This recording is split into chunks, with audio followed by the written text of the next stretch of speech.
Hey Gators and sports fans, get all your Gator talk, news, analysis, and opinions on the Pod Up with Matthews in the Morning podcast. Find us on your favorite podcast platform or watch us on Facebook Live between 8 a.m. and 9 a.m. every weekday. Pod Up, because we are Gator fans. So say it's great to be a Florida Gator. Good morning. Welcome to a Wednesday edition of the program. It's Matthews in the morning from the Crime Prevention Security System Studios, large enough to serve you, small enough to carry. It's Wednesday. That means we're going to be joined by JC here momentarily. In the second portion of the day, we're going to talk Tennessee Volunteers with longtime sports writer, radio host Jimmy Hyams up in Knoxville, Tennessee, talking Big Orange football. But before that, we're going to go and we're going to talk to JC and see what he can bring to the program today. Big Orange football, man. The 90s. Time for Tennessee football. Tennessee football. And then when I don't know who the play-by-play guy was, but when Tennessee scored a touchdown, he'd go 5, 4, 3, 2, 1 in the end zone. Who was that? That would be touchdown Tennessee. John Ward. Yes. Okay. Very good. They're having speaking of that, they're doing one of those 30 for 30s on all the old school SEC commentators. Announcers. Yeah. I hope. Did they include Otis Boggs? Did you see I haven't Otis? watched it. It hadn't come out yet. Oh, I'm sorry. Okay. Well, Otis Boggs was the guy I grew up with as the voice of the Gators. The problem with Otis was, and we loved him, by God, but when a ball carrier was at the 40-yard line, the next thing you heard, he was at the 10. But Florida didn't score many touchdowns in the 70s, but they did have a few. There's no doubt about it. But Tennessee's glory days, certainly in the 90s, and, Florida-Tennessee, that was the rivalry in the Southeastern Conference. We had, what did we have, QB, 12 teams in the league at that time, only 6. I don't know. Well, no, we had 12 teams in the league. Tennessee, Florida. Well, even when we went to 14, it was Florida-Tennessee was the game that mattered.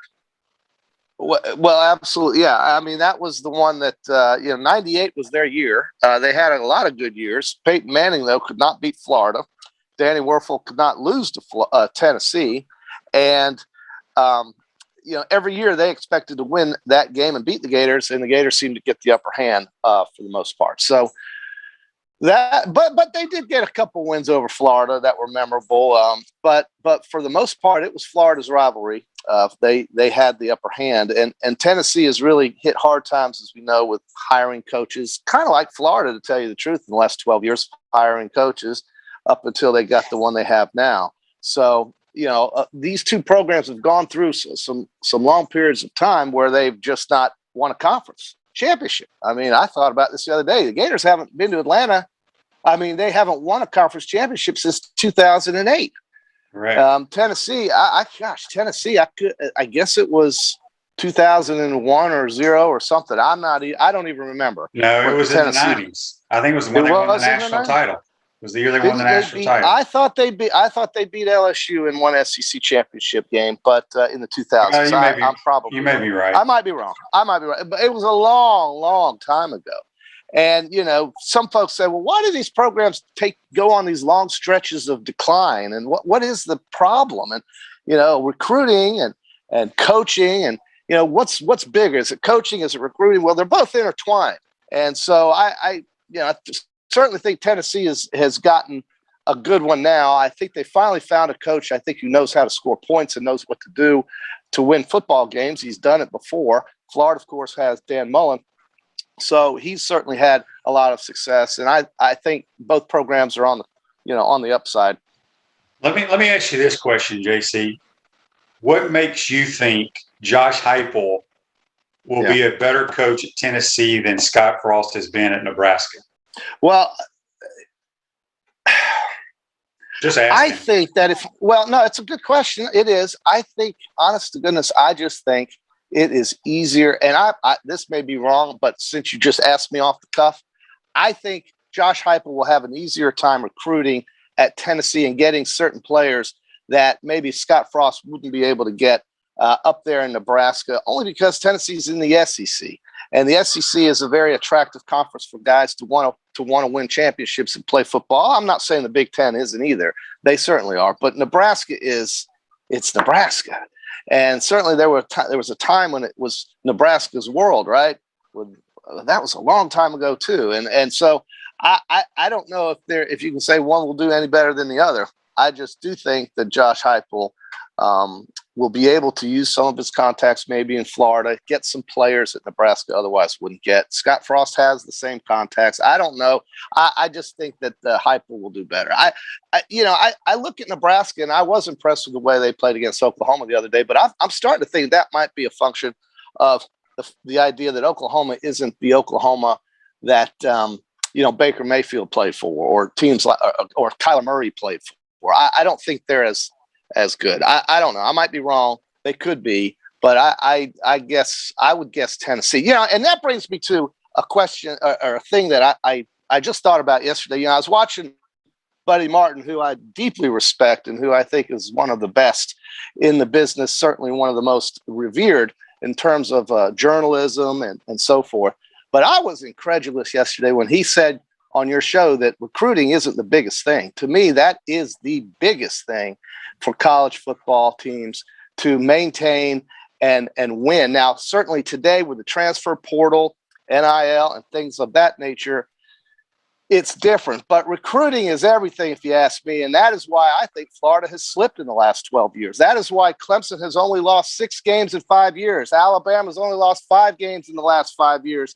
Ohio State's only lost 7 games in the last 5 years before this season. All right. Those teams have recruited better than anyone else. Georgia recruits as well as anybody, and they are absolutely one of the better teams in the country and have been for the last 5 years. Recruiting is the thing, and you have to be able to get the right guys. And that's why we've been behind in recruiting, because we didn't have the facilities everybody else had. Well, that's certainly one of the reasons. But I also don't. A year and a half will be on an even playing field. Well, okay, that's great, and then you get the players you want, hopefully, and Florida can get to where Florida wants to be. And Florida wants to be a championship team on an elite level and compete for championships year in and year out, and be in the conversation at the end of the year. That's the only way you can do it, folks, is if you get the Jimmys and the Joes.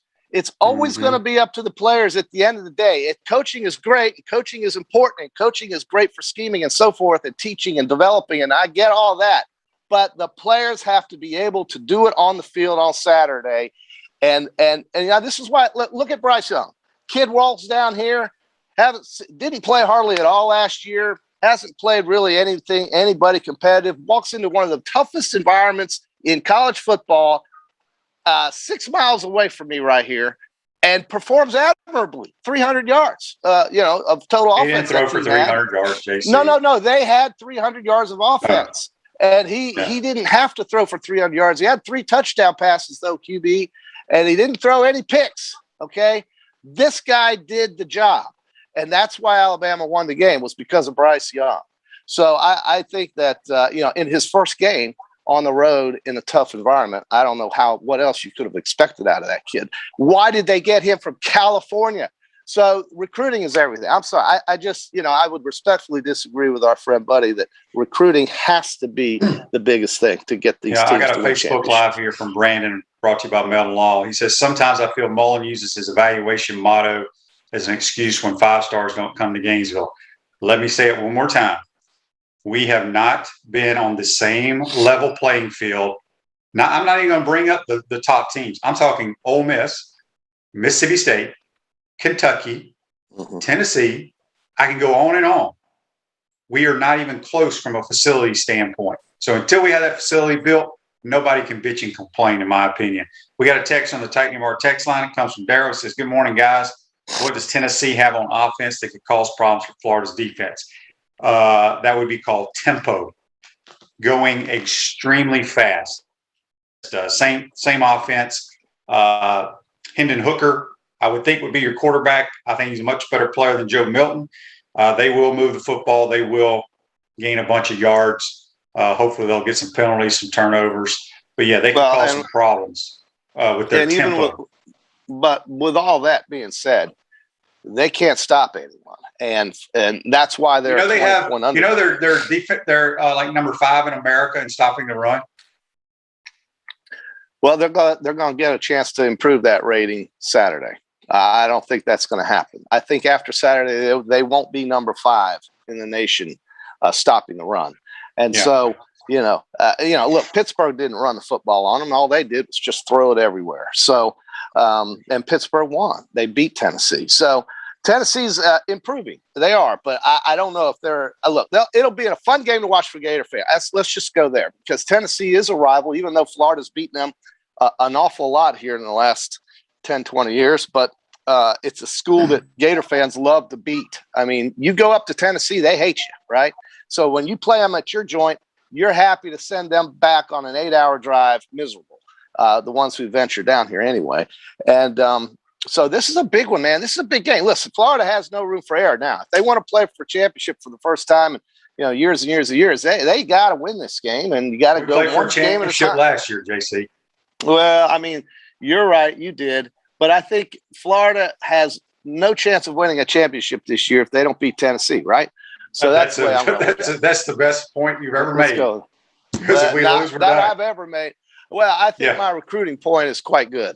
I'd say my recruiting point gets 5 stars or whatever the viewers point on the screen there, because that's why teams win. Turn your car truck into a rolling billboard for your business or brand with an eye-catching vehicle wrap from Wrap Spot. This September, mention promo code SHAME, receive 13% off your vehicle wrap. Speaking with JC on the Titan MR hotline, we're going to be joined by a longtime writer and Sports Talk host, Jimmy Hyams, up in Knoxville, talk about the balls. JC, I got a trivia question. Here we go. Here's the trivia question. Okay. There are 10 schools in Division I athletics that have won an NCAA title in football and men's basketball. Can you name them? There's 10. Well, no, but I can say Florida's certainly we know is one. Florida's one. I would say.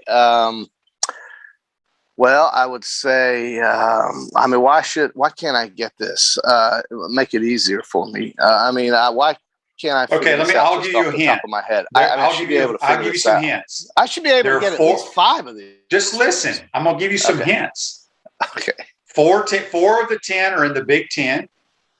There's 3 Pac-12s, 2 SECs, and 1 ACC. I'm going to say Michigan. Michigan is one. Michigan. Okay. I'm going to say, and you said there was 4 in the Big Ten. Yeah. Well, Michigan State. Yep. Oh, that was an old win. Okay, that's good. I got 3, and UCLA. Yep. Okay, that's 4. And the way I'm thinking about this are the ones that won the basketball championship, and then at some point in the past won the football championship. How about Notre Dame? No. Nope. Okay. Well, I got 4 of them. So throw out the more obvious ones that I'm missing. Arizona. Okay. No, not that. It's ridiculous. So here we go. We're not going to sit here all day and have you guess. Well, just tell me. Well, I got 4 of them. So go ahead off the top of my head. Well, the Big Ten teams that have done it: Michigan, Ohio State, Maryland, and Michigan State. Maryland's a good one. Your Pac-12 teams that have done it: Stanford, Cal, and UCLA. Yeah, never would have known Cal. Syracuse in the ACC, Florida, and can you think of the other SEC school that's won a title in basketball and football? Basketball and football, yeah, I can think of it. I'm going to say Tennessee. No. Kentucky. They never won it in basketball. No. Kentucky's never won a football national championship. Arkansas. No. Yes. Is it Arkansas? It is Hogs. Arkansas. Yeah, Arkansas. That's right. Arkansas Razorbacks won it in 95 in basketball. And I'm sure at some point in the past, Frank Broyles won it in football. Okay, well, that's a good question. So that's a trivia question you can take down to your local pub there. I'll tell you, the local pub. I will take that to the local pub. Cal surprised me. I would never have guessed California, but I got 4 off the top of my head. Listen, QB, I'm looking at this football season, and I'm seeing teams this year And remember, last year was very difficult for everybody. It was a kind of an asterisk year for most teams because they didn't get to play full schedules. But there are more 3-0 teams right now that started off terribly last year than I can remember in any given season, where a team that's lost 5 games, 6 games the year before has jumped out to a 3-0 start. I'll give you a couple just to see if you can add some to this list. Michigan State is 3-0. Penn State is 3-0. Terrible teams last year. San Diego State is 3-0 with 2 Pac-12 wins. Kentucky is 3-0. Wake is 3-0. Boston College is 3-0. Utah State is 3-0. Baylor, Maryland, Wyoming, Rutgers, Michigan, who plays Saturday, and Texas Tech. These are all 3-0 teams, QB. What about that? I think that's awesome. Good. That's awesome stuff. Speaking of BC, did you see Eli Drinkowitz's comments about playing BC this week? You got to pull up his little press conference. It's all over Twitter. He basically went on and said, it's great we're going to play BC, but I'd much rather be playing a regional rivalry type game. Yeah. He goes, because I don't know when the last time we ever went to the state of Massachusetts and signed a kid. That's a great point. They did come out with the now you talk about more regional type games. The schedule for 2022 is now out, QB. Did you see any of that? Yeah, we open up with the Utes here. You have Utah coming in to Gainesville, and they're going to die. They're going to die of heat exhaustion. That did happen a long time ago, way back, I think in the 80s, when Utah came here. Maybe been in the 70s, but they have been here before. But Utah, because you look at that and you go, wow, these schools probably haven't ever played before. Yeah, Utah has been here before. But Texas is going to host Alabama in the second week of the season. You're going to see Missouri playing at Kansas State. So that, that's, we're getting into geography now, which is very important in our world. But how about Alabama and Texas in the second week of the season? And, QB, that's why I don't think you're going to see Texas and Oklahoma in this conference until 24 or 25 at the earliest, because the schedules are just – I don't know how you change them once they're set. It didn't take them long to put it together last year during COVID. Well, COVID was an anomalous year. But all they got to do is just throw them all out, and then let's start with 16 teams. But your quote was, and you were adamant, that Texas and OU would be here next year, and that's just not going to happen, QB. I'm sorry. And Texas is going to play Alabama in Austin next year in the second week of the season, and then compete in the Big 12. But I think that I think you got some really interesting games. I don't have it in front of me. I was watching it. I was trying to remember, what games looked really cool next year. But you got your typical, upper level, lower level type games that fill all these 12-game schedules. But you really do have some interesting games and some intersectional games, interconference games. So what was interesting to me, and I don't have it in front of me too, but I'm pretty sure I saw this correctly. Florida plays at home in Gainesville 6 of the first 7 weeks. Then they play on the road, I think 5 out of the last 6 weeks at the end. Yeah, I mean, we got like 6 of the first 7 games are at home. It's crazy. And then the next game is in Jacksonville. So in the state of Florida, the Gators are playing the first 7 weeks in Florida. Or, well, not in Florida, but there's one road game. You go to Tennessee. You go to Tennessee. That's the only trip Florida takes outside the state of Florida until through the month of October, because Georgia game is always in the last weekend of October, my birthday weekend, and that's in Jacksonville. The Gators will then play on the road out of the state, or not out of the state, but on the road outside of the swamp, I think 5 out of the last 6 weeks. But they start the year, 6 out of 7 at home, and 1 at Tennessee, 1 at Jacksonville. Jeff says on Facebook Live, brought to you by Melton Law, Wes Chandler single-handedly beat Utah in 1977, the homecoming game. I was at that game. I mean, I knew it was in the 70s. Okay, there you have it. Yeah, didn't ever know why they would play Utah, but the Utes came in here, and Wes Chandler was the best, man. He was unbelievable. It's too bad we got people chiming in with the schedule. Dan says we got an LSU, Georgia, A&M stretch. Ooh, that's rough. That is rough. And he said, John says, after next year, Florida will have traveled to College Station 3 times. I know. And Georgia has yet to been to A&M. It's crazy why the Gators always go to Texas A&M. Why doesn't Texas A&M come here? Now, maybe, that would be great to have all those the 12th Aggies, man and all those guys here. Oh, they bring the Army down there and they do their marching on the field. It's really kind of cool, and they wave their. I mean, they have a lot of funny traditions at Texas A&M. It's a great school, man. But Florida does seem to always have to play at Texas A&M, and Georgia never does. And so that's, Georgia's going to Mississippi State for the first time in 11 or 12 years as well. They haven't had to go there often, and it's a function of the 8-game SEC schedule, but the reality is that's going to change here soon. And we are going to see some really interesting games between conferences as they mix up these games and they play different teams from different leagues. And I think it's awesome. And I just look forward to seeing new schools coming and going. And yeah, the Gators have a very curious schedule. The way it works out, where all the home games are at the beginning and all the road games seem to be at the end, is different. Yeah. Very strange. Yeah, it's different. Yeah. If you got joint pain in your knees, shoulders, hip, or back that won't go away, you need to check out QC Kinetics for long-lasting relief. No surgery, drugs, or downtime. Schedule your free consultation at QC Kinetics. Give them a call, 352-400-4550. Speaking with JC, we'll be joined, as I said earlier, by Jimmy Hyams, long-time guy covering the Big Orange, Tennessee football. I love playing Tennessee, JC, because I know a lot of Gator fans. I love Rocky Top. I just think it's not like I played at home. I just, when you hear it, you think of great SEC football. Well, and, the fans are going to come down here with the checkered overalls on, and Smokey will be here. It's just really shocking to me how non-competitive they've been for so long. I mean, that's an administration that just didn't know who to hire. Now, I think they had the right guy a long time ago with Lane Kiffin, but when that USC job came up, he was gonzo. And there were a lot of reasons for that. But Tennessee, I thought, would have been a lot better off had Lane stuck around, because I do think Lane's a good coach. He didn't succeed at USC for a variety of reasons. I was trying to think of this the other day. What was his record at SC? Off the top of my head, I don't remember, but they were not happy with it. And things didn't go well. And, I just think that it surprises me somewhat, because he could have drafted players in California to play there.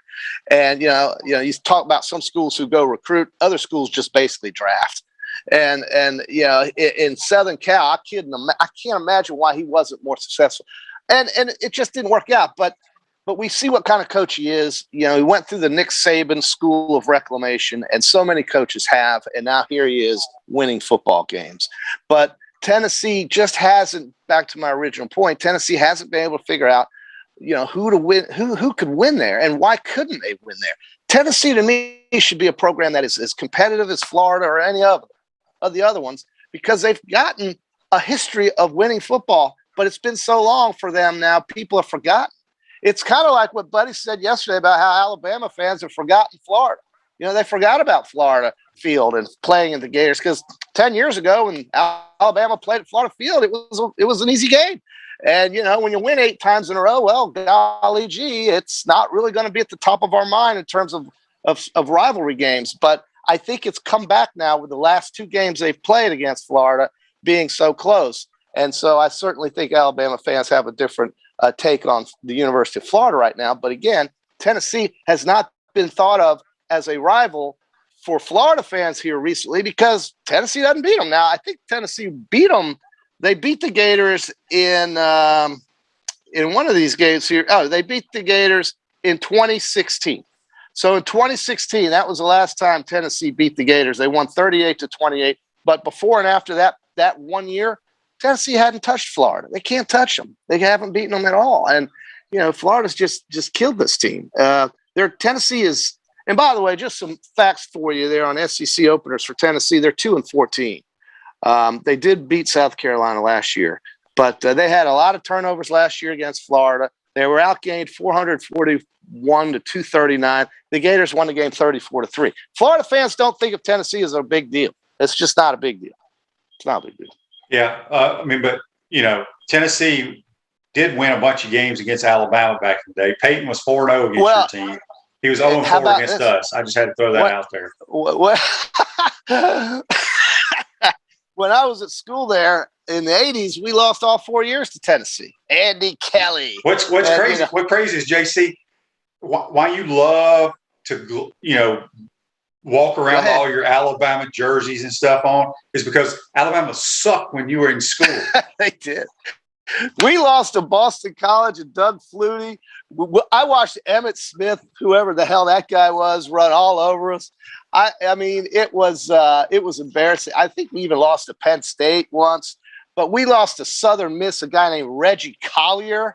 Yeah, I don't know if you remember Reggie Collier. Yes, I do. We lost to Vanderbilt just like Florida did at homecoming one year. We lost to Vanderbilt at homecoming at the University of Alabama. It was a miserable time to be a fan, and not until Bobby Humphrey showed up did this school turn it around. But even then, it couldn't beat Auburn. So it hasn't always been great. Everything changed in 2007. We all know that. And in 1992, that was a special team that you played against with Gene Stallings as a coach, and one of the best defenses ever to play on the field. Facebook Live brought to you by Metal Law. JJ, and you still scored 3 touchdowns on them that day. So how is Tennessee's run defense this year? Jay, they're ranked in the top 10 in run defense. They've only played a legitimate one team, Pitt. They've played Bowling Green, who's awful, and they played Tennessee Tech. So we'll see. John says on Facebook Live, CD was talking to Zach Carter on SEC this morning, reminding him how big of a game Tennessee was to all of us old folks. Yeah, these young people have no idea. No, that's kind of who I'm talking about. But like we said earlier in this podcast in the 90s, this was the game, man. This was the game. You were singing Rocky Top and hoping to motivate, the Gators, get them ready to go. Phil Fulmer, Steve Spurrier, Danny Werfel, Peyton Manning. My God, this was the game. And it was always seemed to be in the third weekend of September. So it was either raining or it was really hot over there when they played them. Then when you guys went up there, it poured a couple times. I remember seeing the rain just fall.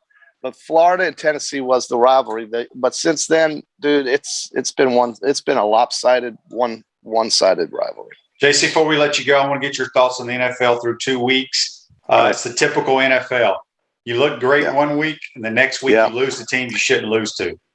I agree. I think the level of consistency is sometimes hard in that league, but I still think you'll see teams that are coached by certain guys that will always be there. I mean, New England to me is still going to be a threat to win. Buffalo should win that division, but I think you've got the 2 best divisions in the Western Division of both conferences right now in terms of consistency. It's only 2 games. Tampa Bay looks to be the real deal. We all knew that would be the case. And, Tom Brady's going to have to be running from Aaron Donald all day long Sunday, and the Rams are going to have to try to figure out a way to stop that monster of a receiving core along with that tight end. And it's not going to be easy. So, Seattle. Tampa's got problems in their secondary, though, man. And Stafford's going to throw it all day. Kupp and Woods it's going to be probably the most fun game to watch on Sunday will be Tampa and the Rams.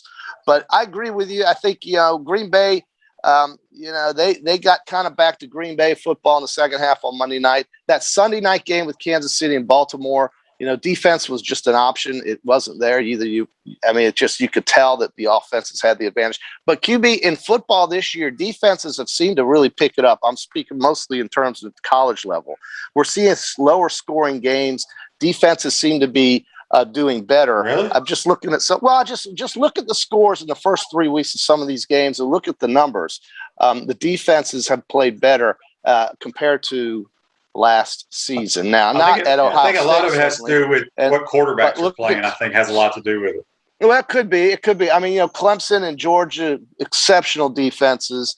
But Ohio State, where's their defense gone? Michigan State's playing better defense now. Mel Tucker. I just think, I don't know. I see a little bit more of a balance in the way these games are played than in the past. But, we still have our big scoring games. There's no doubt about it. James says on Facebook Live, I remember when Tennessee fans showed up in Gainesville on Wednesdays of game week, tailgating on the street corners, blasting Rocky Top for days. Yeah. Those were the good old days. Yeah, and LSU fans used to do that too. I'll tell you what, speaking of LSU, just before I go here, dude, they have a big one coming up. They have a couple of big games coming up, LSU does. And LSU has Auburn at home on October 2nd, and Kentucky on the road October 9th, and then Florida comes to town. This is where Ed Orgeron is either going to keep his job or not. And as far as Mississippi goes, everybody is getting on that bandwagon right now. So, QB, I want you to know that I was the first one to get on that bandwagon on this show because of Lane Kiffin and Matt Corral.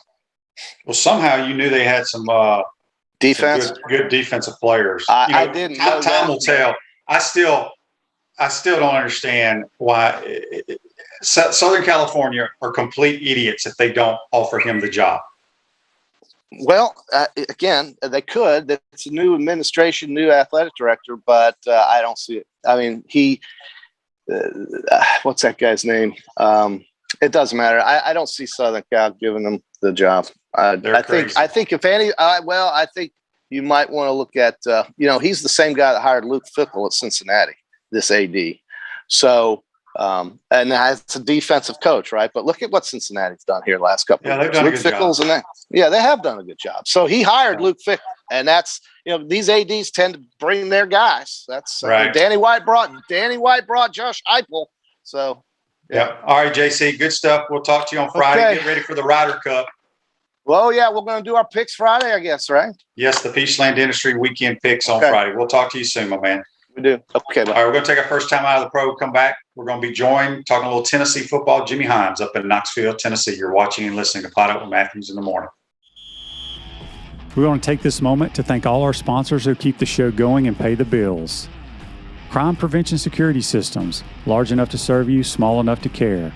Titan MRI, Gainesville's only locally owned and operated MRI facility. Meldon Law, won't back down. Peachland Dental, Gator Nation's first choice for dentistry in Port Charlotte. Comfort Temp, comfort is our business, peace of mind is our promise. QC Kinetics, live pain-free with QC Kinetics. Great Clips, it's gonna be great.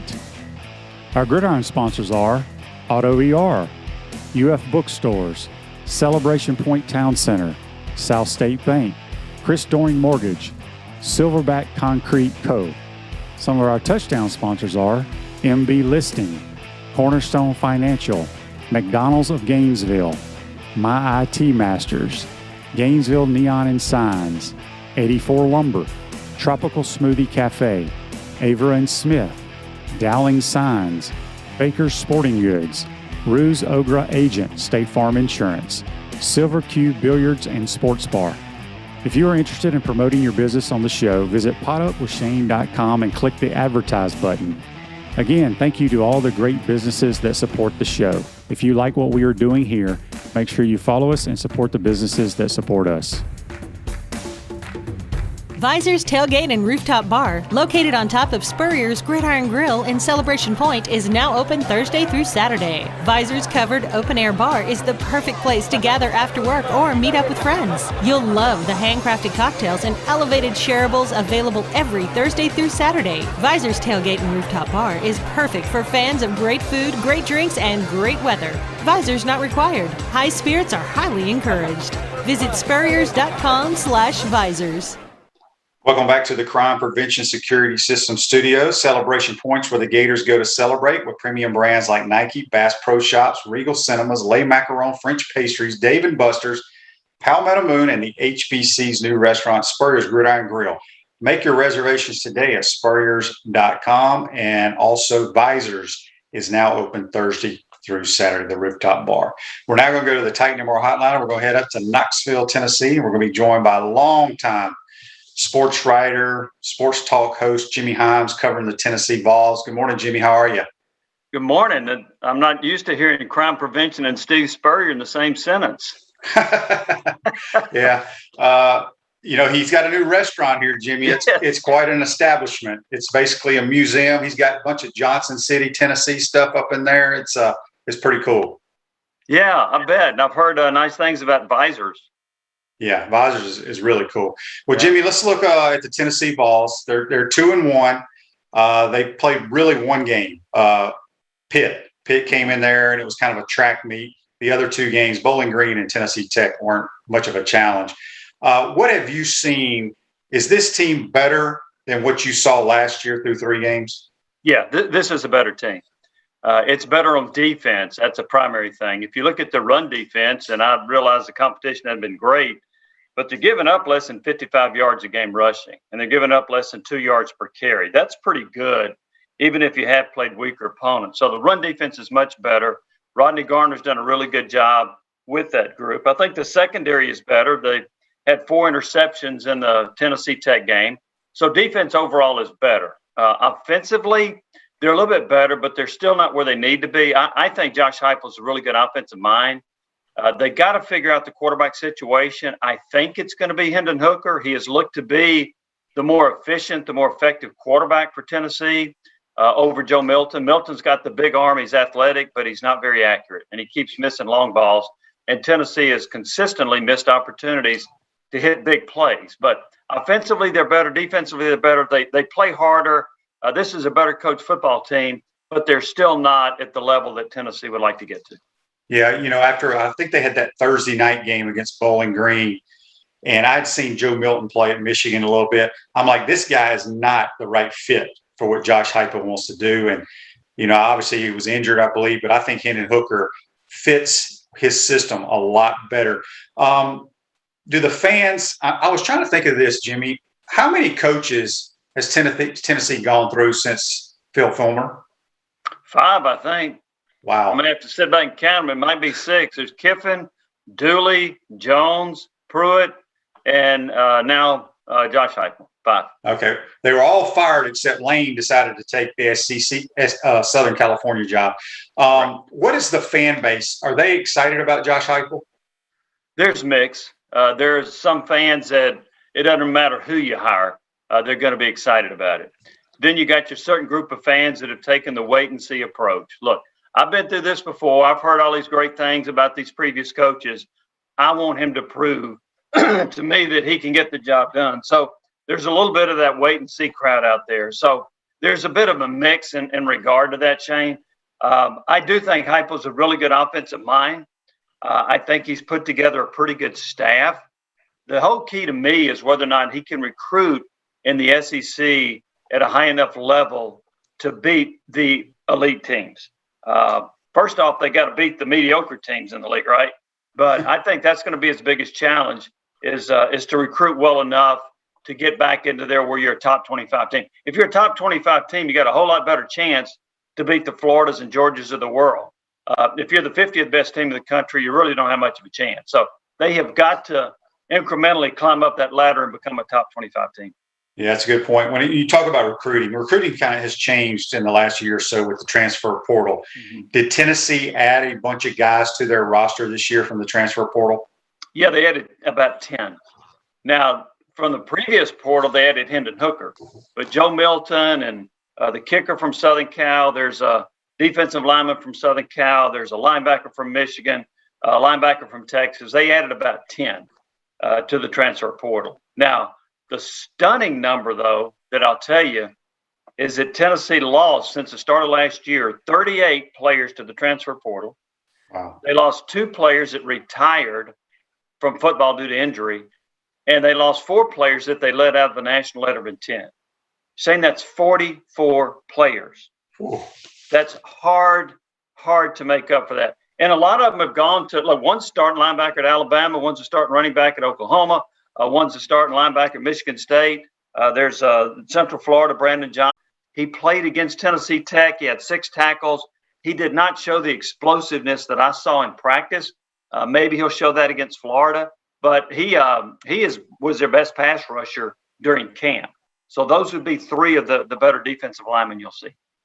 When you look at Tennessee's offense, I got to think the fan base, Jimmy, has to be somewhat excited because it's an offensive-minded head coach. Mm-hmm. They're going 100 miles an hour.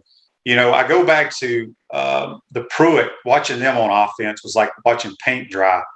Mm-hmm. Are the fans, are they excited about this fast-paced offense? Yes, absolutely.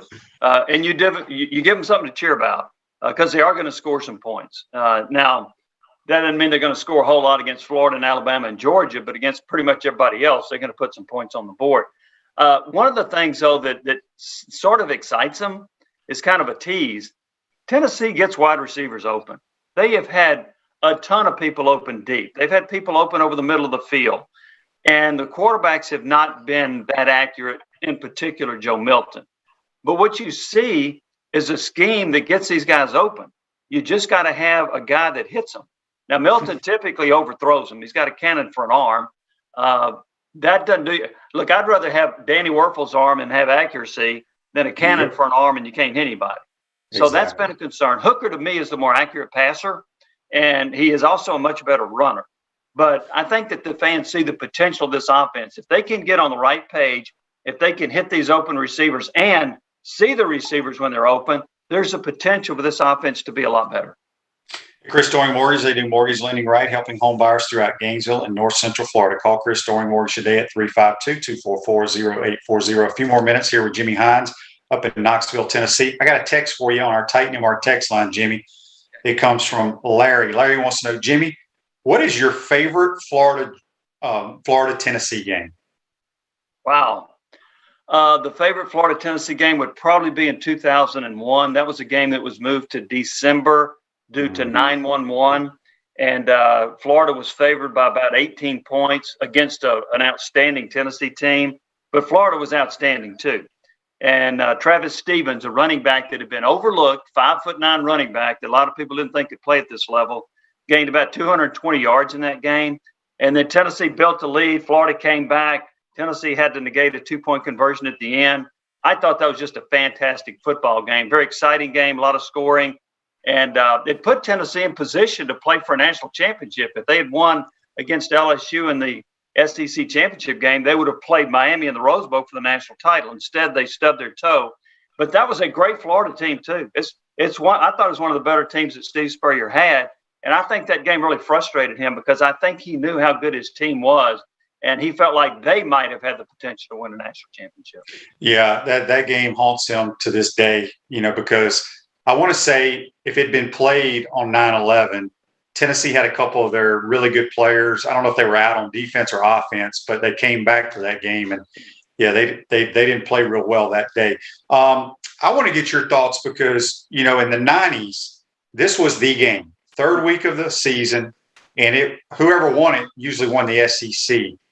I guess all that changed once Phil Fulmer left, right? And Spurrier. I know Urban came along, but there was never a rivalry. Isn't that kind of strange how it's just kind of gone away and Florida's dominated it? Well, yeah, and that's because Tennessee has not held up its end of the deal. Tennessee was, I think there were two programs in the country that won more games than Tennessee in the 1990s. And then under Fulmer, while there was some drop-off, they really were good in 2001. 2004, they played for the SEC championship. 2007, they played for the SEC championship. But he had two losing seasons in a 4-year period. And I think the athletic director was just looking to make a change. He wanted to bring his own guy in. That led to the firing of Fulmer and the hiring of Lane Kiffin. And Tennessee's program has not been the same since. They've had eight losing seasons in the last 13 years. They've not been very competitive. They've lost 15 of 16 to Florida. They have lost every game to Alabama since 2006. That's the last Tennessee win in that series. And all but two of the Alabama games have been blowouts. So this program is not where it needs to be. And part of it is they've not hired the right coach. And part of it is they've not recruited at the highest level. Now, even through all of these coaching changes, their average recruiting ranking is about 15. That hasn't translated to being the 15th best team in the country. But the recruiting has not dropped off completely. It's dropped off some. They used to be top 5 or in that range in recruiting. But I think the combination of not recruiting as many elite players and not hiring the right coach, that is what has led to the downfall of this football program. I got a text here on the Titan MR text line. It's an interesting one from John. He says, Jimmy, was there ever any talk or any talk still of Tennessee trying to hire Peyton Manning as their head coach? Only among the fan base. Peyton Manning put that to rest early. He said he doesn't want to coach. He said, why in the world would I have this kind of following of the fans and then have 50% of them pulling against me because I made a bad call or I lost a game to Florida or Alabama or Georgia? Why in the world would I put myself in that position? Peyton Manning will never coach unless he coaches his 10-year-old son in youth football. He will not get in that arena. He understands the negatives to being a coach and how you're going to tick off a lot of people unless you win every game, and you're not going to win every game. So there's no way he's going to be Tennessee's coach, or in my opinion, a coach at a level above perhaps high school where he might coach his son. Yeah. I want to get your thoughts before we let you go. SEC, obviously, you've been covering this league for a long, long time. Your thoughts on Texas and OU coming in? I may be in the minority. I'm not a fan of it. I see a lot of disruption happening. And look, is it good for the SEC to get Oklahoma and Texas in? Probably. Now you got an issue. I don't like the idea that you might not play a team for 8 years or whatever. So I want to see. I have a proposal that I'll throw out there. But what you've done is you've ruined the Big 12. You've created all this chaos with other conferences. I thought it was okay the way it was. And I also think this is going to lead to even more coaches in the SEC being fired, because Texas and Oklahoma are pretty darn good, right? So these teams like Ole Miss, Mississippi State, Tennessee, Missouri, now they fall even further down the pecking order in terms of where they rank in the SEC. I would like to see them go to 2 divisions of 8 teams, and then you play 9 games. So you got 7 games within your division. You play 2 crossover games, and so you got 2 this year and no permanents. 2 this year, 2 the next year. Over a 4-year period, you play everybody in the other division. That's what I'd like to see them do, but I'm not a fan of it. I think it's too cumbersome, and I know it's done for money. I know it's done for football, but the volleyball team at Florida has to travel to Oklahoma, right? Or Texas. You've got all this travel and all these other sports that I think are, in my opinion, disrupted a little bit. So I'm not a fan of it. I do understand the money value of it, but I wish they had stayed at 14. Yeah. Last question here. It's a good one, too. John says on Facebook Live, was John Gruden ever close to being the Tennessee head coach? Yes. Tennessee, there were 2 different times that he was pursued, but the main one was a few years ago. I'm trying to remember if it was when they hired Butch Jones. I think it was.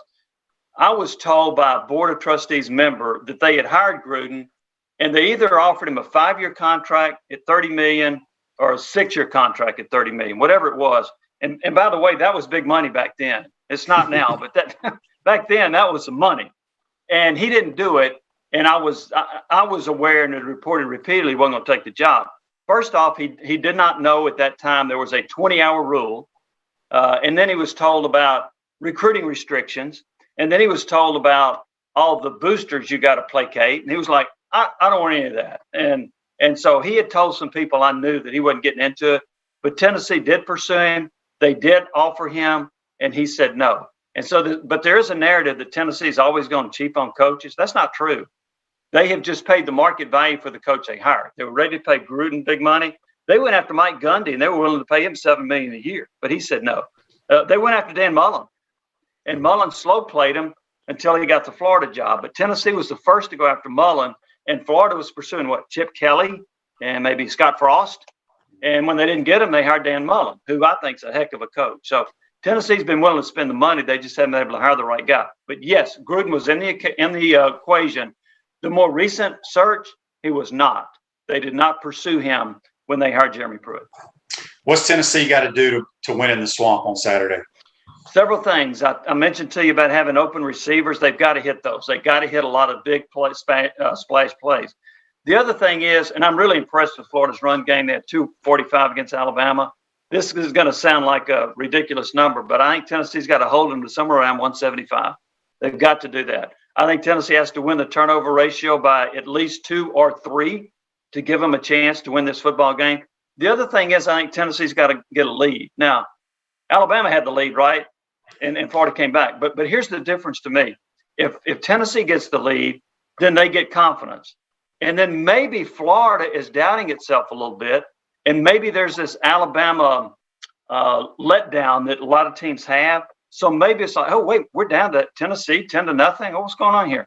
I think those are the key things for Tennessee. Now, am I picking Tennessee to win the game? No, I'm not. That's a lot that has to happen for Tennessee to win it. But I think those things have to happen for the Vols to have a chance. Good stuff, Jimmy. Let everybody know how they can listen to you up in Knoxville. Well, you can find us on iHeartRadio, 990 AM, 99.1 FM. And also, we do write a blog, and you can follow our blogs on 991 The Sports Animal. So you can follow us there as well. Good stuff, my man. I appreciate it. Thanks, Shane. Appreciate it. Thanks for having us. Yep, that's Jimmy Hyams. Join us on the Titan MR Hotline up in Knoxville, Tennessee. Going to take our final time out, wrap up this Wednesday edition. We want to take this moment to thank all our sponsors who keep the show going and pay the bills. Crime Prevention Security Systems, large enough to serve you, small enough to care. Titan MRI, Gainesville's only locally owned and operated MRI facility. Meldon Law, won't back down. Peachland Dental, Gator Nation's first choice for dentistry in Port Charlotte. Comfort Temp, comfort is our business, peace of mind is our promise. QC Kinetics, live pain-free with QC Kinetics. Great Clips, it's gonna be great.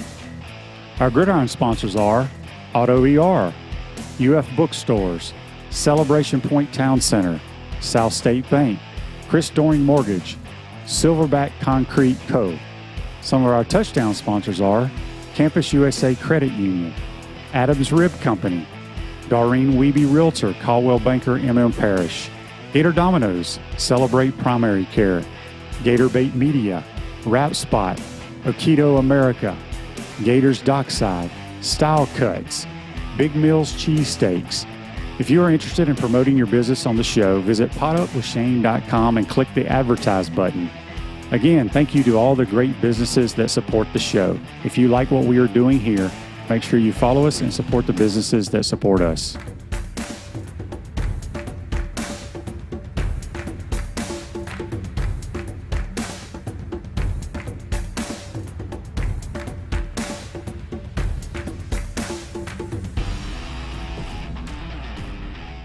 Welcome back to the Crime Prevention Security System Studios. At Comfort Temp, comfort is our business, peace of mind is our promise. Comfort Temp is now hiring team members. Great culture, $1,000 signing bonus. Give Comfort Temp a call, 352-376-2366. This day in sports, 1991, Miami Dolphins coach Don Shula records his 300th career NFL victory. That's brought to you by our good friends at Comfort Temp. We want to thank JC for joining us on the Titan MR Hotline, as well as Jimmy Hyams from up in the Sports Animal up in Knoxville, Tennessee. Does a tremendous job and has been covering the Big Orange for a long, long time. Make sure you tune in tomorrow. Tomorrow we'll have Brent Beard, our college football analyst, get his thoughts, go around the SEC and the landscape of college football for week number 4. And then we'll also have our Baker Sporting Goods High School Roundup. Today's show's a wrap, brought to you by Wrap Spot. Be safe out there, folks. We'll see you tomorrow.